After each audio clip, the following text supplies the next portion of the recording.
An important aspect I try to land in my Vampire the Masquerade videos is that idea of morality, maybe the lack thereof when it comes to talking about kindred. Every once in a while, you will talk about a vampire character or a clan that has a predilection for more outwardly altruistic things. One that comes to mind is the concept with Banu Hakim, where they are judges and they punish wrongdoing. Really important in a vampiric society that they need to be kept in check. On the surface, hell yeah, that's really cool. That's really nice of them. On the other hand, they are still vampires. They are still kindred. They are not good people. Now, that's not just like vampiric undead racism there by calling vampires not good people. It's honestly by necessity for those who don't enjoy evil things. There's a great quote, one I bring up pretty often. This is from Vampire the Masquerade Bloodlines with Jack. A really cool little dialogue you can get. You ask him about what's his outlook on humans? What does he think about them? What does he think about drinking them? And his response is really cool. His view, and by extension a lot of other vampires, is humans are essentially cattle. They're like cows. You'll eat, a cow. You're not gonna cry, unless you're a very specific person, that a cow died to make your meal. Granted, kindred don't always kill people when they feed, but still, you're not gonna shed a tear over like a person. However, it's very important, this outlook, you're not a psychopath. Much like us, a human, if someone went on a murder spree of cows, we'd be grossed out. We'd be really kind of disturbed. As well, we'd be equally disturbed if someone, say, murdered a cow right in front of us. We would think that's weird behavior and really disturbing. That's similar with vampires. They don't like worship the value of life, but they're also not going to go on a killing spree, and they're going to be like kind of disgusted with you if you just murder someone for no reason. This philosophy gets thrown out the window when we're talking about Clan Tzimisce, who scoff at the idea of morality because you're viewing it on a human lens. They're not human anymore. There's no reason to make up this fake version of how we should live our lives. We can be inhuman. That's the philosophy of Tzimisce, and it's what makes them terrifying. Tzimisce is known as a clan of sadists. They are people who have two main hobbies. They enjoy hospitality and they enjoy torture. That's like their things. They're very disturbing individuals with a lot of interesting history. Quite honestly, I, one day, plan to make much longer videos. I, right now, cannot afford to do so. I don't have the time, and I'm working too much. Tzimisce is a clan that I would revisit if down the line, I don't know, stars align and I can do this full time. Would be crazy. I'd immediately make like an hour-long Tzimisce video because there's so much information I can go into. I already have like a couple of videos planned out of the research of this one.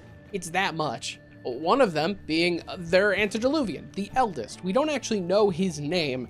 He's a very interesting figure who has like contradictory lore and a lot of stuff that comes up in the final nights, the storyline where the world of darkness ends in the apocalypse. He's super integral to Gehenna, and it's really cool. That's not the purview of this, so I will not be talking about that aspect of him. I will have to skim his stuff because he has, again, more interesting things I'd want to talk about in his own video. Much like Saulot, honestly. Which, funny enough, Saulot is also crazy important for Gehenna. I wonder if the complexity is connected. He is viewed pretty interestingly by the Tzimisce, similar to La Sombra. They both view the human past of their antediluvian as pointless to talk about, because he's not human anymore, and humanity doesn't really matter that much, so they don't care. He's also joined the camp of some other really fun antediluvians. He has two contradictory backstories. Let's go. First one is the story of Irad the Strong, a second-generation vampire in Enoch. He decided one day, using his mastery of the Protean discipline, he wanted to become not evil. So what he did is he, obviously, as you would do, he channeled his Protean abilities to alter his body. He altered it and created a flesh mound ball thing, and he spat it out. That ball of flesh contained all of the evil inside of his body. And then his master plan, he found a mortal, and he told the mortal to eat that flesh. Irad assumed that this mortal would turn evil, containing all of his vampiric evilness, and then Irad would just murder him, because then it's all extinct. He has no more evil left in the world. A master plan, definitely. Surprisingly though, this mortal was very normal after he did this. Very chill, and just not affected. So Irad decided, you know what? Just for the hell of it, I'm gonna let this guy live. I want to see what happens. That's not a joke, by the way. That's not me like streamlining this story. He literally, to see what would happen, he decided to let this guy live, and then he embraced him and turned him into a vampire. Crazy thought process that he would think that works if this story is true. Because we also have Yanosh the Lawgiver, another second generation vampire who he wanted to create a child. Child with an E. I always feel weird the idea of saying that. He wanted to embrace a mortal and turn him into a vampire. He found a guy and he was like, dang, this guy's kind of cool. This guy's kind of based. He's really smart, really insightful. I want to turn him into a vampire, but I'm going to do it in an extra special way. He decided to channel all of his goodness into Vitae, and that's what he put into him when he embraced him. Then the eldest rose up as a vampire infused with good blood, I guess. Something he was noted to be more pure than all of his antediluvian brothers. Now, I don't know which story is completely true, which one is fake. Honestly, it sounds like there's just a common element in between both of these. The idea of, I guess, infusing yourself either with evil or goodness. I imagine that there is a actual true third option that's like a melding of the two. But as such, we don't know. One of these two could be his sire. There is a part of me that leans a little bit more to the Yanosh story, because on one hand, the idea of, hey, eat my ball of flesh, it has all my evil in it. What? How did you do that? And then on the other hand, there are some elements of the story that's about conquering your beast and like controlling it, trying to put that into the world. And as we'll talk about, Tzimisce has a pretty strong element of reaching enlightenment. Again, like kind of Salubri and Saulot just a little bit, but just in a completely different direction. Saulot embodied the idea of becoming more human as a vampire and eliminating your beast like that, conquering it, controlling it. Tzimisce and Lasombra and all that, they're a lot more into beating your beast into submission and accepting the vampiric side. It's two sides of the coin, basically. This is something the elders would go on and do before the flood. He actually went out, found a bunch of demon worshippers, and decided to trade info. He found these demon worshippers and corrected all their information about how demons and hell works, and then he, in turn, was enlightened, as it's called. It also is important to mention that the group he described is really similar to the Bali, a bunch of demon worshipping vampires, and one that's very important to Banu Hakim and their history. I am going to be skimming a chunk of their history, because there's a lot of other stuff I want to talk about when it comes to Tzimisce, not just a retelling of their entire clan history. I will mention, obviously, the big fun stuff. Like, for example, after Enoch, they decided to go travel to Transylvania, and they settled there. It turns out Transylvania has a demon in it. Like, underneath the earth, there is a big-ass demon named Copala.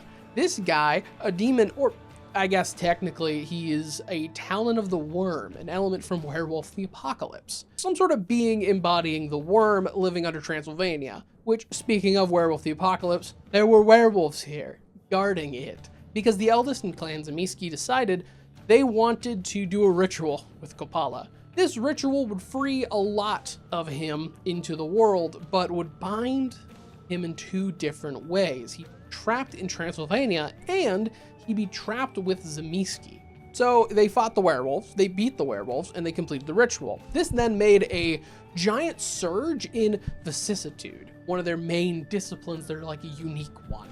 And they imparted a lot of knowledge onto Clan Tzimisce about how to do this. So, speaking of, I need to talk about their disciplines. Because I mentioned vicissitude, and this is a large element of their history. Normally I leave disciplines for the end. No, this is like really integral to their identity. Of their disciplines, they have animalism, where they can speak to, control, like bind animals. They have auspex, but this is to help see the unseen and just increase their senses. And then they have vicissitude, their unique discipline. And alternatively, if you're in V5, they have animalism, dominate to mentally control people, and Protean, which is the ability to alter your own person and shapeshift, but they created a special power for vicissitude. I go on often about how I don't like V5's like discipline changes. This one I genuinely think makes Tzimisce worse in V5. I'll get into that. But vicissitude is flesh changing. They have the ability to warp your flesh and body, and their own, depending on however they want to. This is something that plays really, really hard into their core philosophy. Their core identity is embracing vampirism and embracing the fact that they are inhuman monsters. An aspect that they believe makes them more in tune with their vampirism and is like an expression of this idea is the ability to change their own appearance or change other appearances. Because as a vampire, whenever you are bitten, whenever you are embraced, however you look that day, you are hard locked to. It is literally impossible to alter your appearance, even like getting a tattoo. That tattoo is going to heal over. However, if you are using vicissitude, it is permanent. That is a permanent alteration until it is done like again. So what Tzimisce likes to do is they will often like change their appearance daily, just because they can. It's an expression of their vampiric will and just personhood.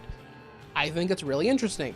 On the other hand, they also use this for horrific reasons, because an aspect of Tzimisce that I really enjoy is the fact that they rule specifically through fear. They don't deal with vampiric influence like psychologically, like the Ventru or whatever. No, there is a direct threat that something is going to happen to you if you don't listen, because all around them is terror. They make flesh golems. They can make bodily weapons out of themselves. They can shape you into a horrific thing. My 40k fans in the audience, Dark Eldar. They are Dark Eldar. It is literally referenced that they will make furniture out of you. And it's also explicitly noted that Tzimisce does not like to use mental trickery or mental domination, which is why I really don't like the fact that they have dominate. I think it's really dumb and goes against the identity of Clan Tzimisce.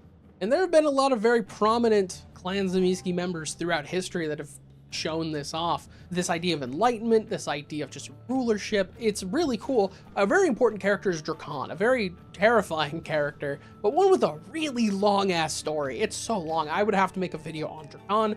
There's also Dracula, by the way. Dracula was a Tzimisce. It's probably expected because I said that, you know, they're from Transylvania, so obviously Dracula was there. Dracula is a real character and not a lot of other kindred like him, because in Vampire the Masquerade lore, he went to Bram Stoker and told him his life story, and now Dracula's really popular.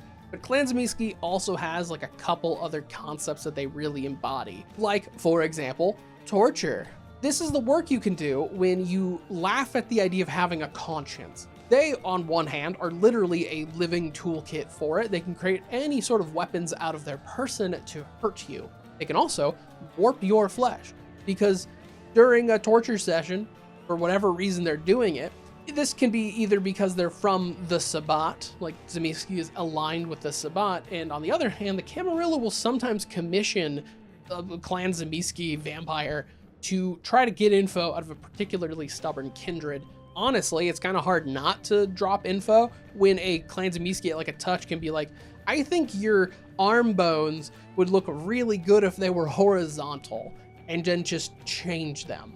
On the other hand, they also really like emotional torture or psychological torture. They will utilize the blood bond to fuck with you, like a lot. They will just make you blood bind with someone and then rip it away and constantly just repeat that. They will do this like blood bind trick with people this vampire or whatever like cares about. And then, you know, the vampire at this age, hundreds and hundreds of years old, pain doesn't really mean anything anymore. But what if they were blood bound to a person they cared about and then that person was tortured? That's the kind of shit they do. It's horrifying. Speaking of horrifying, there is a practice they like to commit. It's called the Revenants. The Revenants are a special form of ghoul. It's like an in-between point of a ghoul and a thin blood. Because what they do is they literally just take a bunch of people. And now, congrats, you're a family. All these people are now ghouled. They will have kids. They will inbreed, eugenics level shit. And then you have a family line of ghouls. People that can literally produce a very weak version of vampiric vitae inside of themselves. It's a self-perpetuating ghoul machine that they created. These people are super fanatical in actually following whoever they're ghouled to. Tzimisce has like a bunch of these families. And these Revenants can also produce disciplines. They can use very weak disciplines that they are taught. A part that's also very spooky when it comes to Tzimisce is the fact that they are so damn polite. They are nice. And that's scary to me, personally. I would rather them be big scary monsters that come charge at you than approach you with smiles. Because they believe really, really hard in the concept of hospitality. Someone is welcomed into your home, they're treated like they live there, they're given like proper food, shelter, exchanging of gifts must be like received back, like that kind of shit. That's very big in Tzimisce's clan culture. Funnily enough, the origin of this is because Clan Tzimisce needed a way to solve inter-clan disputes. Because genuinely, they are horrifying, they can do a lot of awful things, and they don't have a conscience about it. They need a way of conflict resolution. So the Clan Tzimisce way early on came up with an idea, creating a method that Tzimisce clan members can meet together, go to someone's house, have a nice brunch or whatever, and they have a equal safe ground that they can talk and actually resolve issues and make sure that Clan Tzimisce does not fall into civil war. This is a very smart thing to do, I'm gonna be so honest. But now this extends to the fact that Tzimisce, when they're portrayed, and I really like this portrayal of them, is actually done in New York by Night by a fantastic actor. I love this guy. He played a really creepy Tzimisce. His portrayal of Tzimisce is like my favorite version of it. It is horrifying, anything they can do, the shit they're down to do, but they do it with a smile. His like tick he does as a Tzimisce, like the little head tilt smile, horrifying. I love it. I love it so much. I don't like actual plays, by the way. This one was solid. I respect the team who does like the Vampire by Night live plays. I might not watch and care for it. I respect it. Yeah, that's Tzimisce. There's a lot more stuff I could talk about. I genuinely do want to talk about like Final Nights in Gehenna when it comes to the Eldest, because it's a really genuinely cool storyline. I just don't have the time, so I'm going to cut it here. So yeah, if you like this, like, comment, subscribe, do that stuff. Major shout out to my channel members, the people that make these videos possible. I'm super appreciative always. And my very top tier channel members. So a huge shout out to Robbie Beckmeyer and Czar Shadow. Absolute legends. But yeah, that's the vampire video. We'll see. I might have some bigger stuff now because I read this. So see ya.